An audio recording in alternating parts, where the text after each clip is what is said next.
हर किस्म के रूहानी जिस्मानी मसाइल और वज़ाइफ के लिए पीर इकबाल कुरैशी चैनल को सब्सक्राइब करें।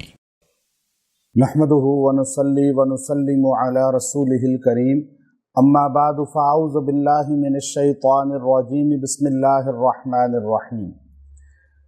अगर कोई इंसान जिसके पास अपना ठिकाना ना हो या कोई नौकरी या किसी किस्म का सहारा ना हो, तो ये आयत करीमा कुरान पाक की अल्लाह रब्बुल इज़्ज़त के यहाँ उस इंसान के ठिकाने का, सहारे का बाइस बनती है।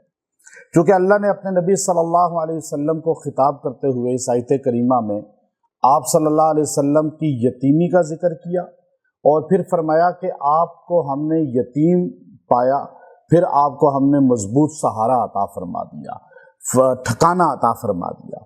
तो आज दुनिया के अंदर बहुत बड़ी तादाद लोगों की ऐसी है जिनके पास ना कोई रिहाइश का सहारा होता है, ना कोई मजबूत असबाब होते हैं ज़िंदगी गुजारने के, और कसम पुरसी की हालत होती है।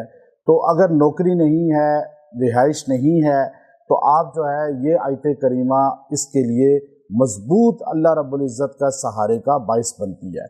और फिर याद रखें कि बाज़ औक़ात इंसान जो है उसकी शादी में रुकावट होती है, मर्द हो या ख़वातीन हो। अब उसके लिए ये आयत करीमा भी बहुत मजबूत अमल है अल्लाह रब्बुल इज़्ज़त की तरफ से कि अल्लाह ने अपने नबी सल्लल्लाहु अलैहि वसल्लम के लिए कुरान पाक में मुख्तलिफ आयात उतारी हैं। और ये सूरत ज़ुहा की आयत है और इसमें अल्लाह रब्बुल इज़्ज़त ने नबी सल्लल्लाहु अलैहि वसल्लम को जहाँ बहुत मुनफरिद अंदाज में शुरू में आपकी अज़मत को, आपकी शान को बयान किया, वहाँ आप अलैहिस्सलातु वस्सलाम को तसल्ली देते हुए फरमाया कि जब मैंने आपको यतीमी की हालत में आप पैदा हुए और आप जब दुनिया में आए तो आपके वालिद नहीं थे, वो फौत हो चुके थे पहले ही, और फिर आपको अल्लाह रब्बुल इज़्ज़त ने किस तरह एक बहुत मजबूत ठिकाना अता फरमाया।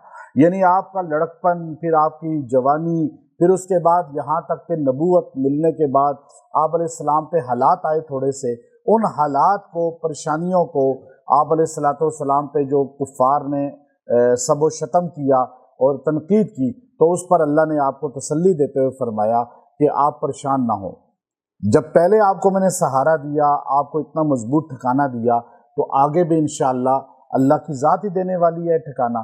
तो अब ये जो इंसान जिसके पास कोई सहारा ना हो, कोई ठिकाना ना हो, अब उसके पास कोई असबाब ना हो और कोई नौकरी ना होती हो, अब लोग जो है परेशान होते हैं, मर्द है या औरत है, अब उसके पास रिहाइश नहीं है, खाने पीने का इंतज़ाम नहीं है, नौकरी नहीं है, तो वो इस आयत करीमा को अपना वजीफ़ा हयात बना लें, कसरत के साथ पढ़ें।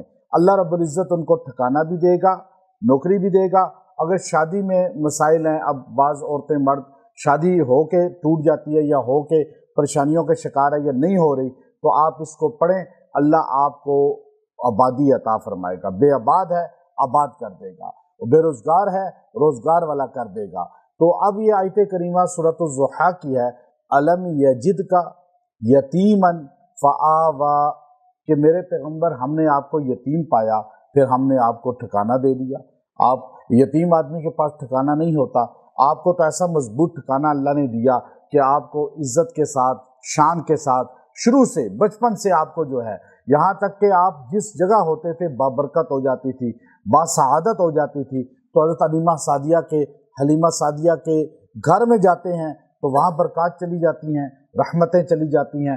तो आप अलैहिस्सलाम को अल्लाह ने तसल्ली बड़े मुनफरिद अंदाज में दी।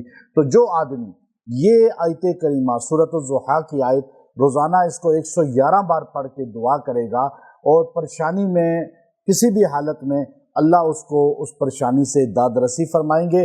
ठिकाना नहीं है, ठिकाना देंगे, नौकरी नहीं है, नौकरी देंगे, शादी नहीं है, शादी का सबब होगा, तो अल्लाह ताला जो है इसकी बरकत से मुश्किलात को हल फरमा देंगे। और आप इसको अपना वजीफ़ा बनाएं और इसको पढ़ते हुए अव्वल आखिर 11-11 बार दुरूशी पढ़ें, नमाज वाला सबसे अफजल है। और इसलिए जब आप ये अपना वजीफ़ा बना लेंगे, आप इसको जितने दिन चाहें पढ़ें, कोई इसमें दिनों की कैद नहीं है, 111 से ज़्यादा भी पढ़ सकते हैं, इंशाअल्लाह इसका फैज़ आपको नज़र आएगा। व आखिर दावाना अनिल हम्दुलिल्लाहि रब्बिल आलमीन।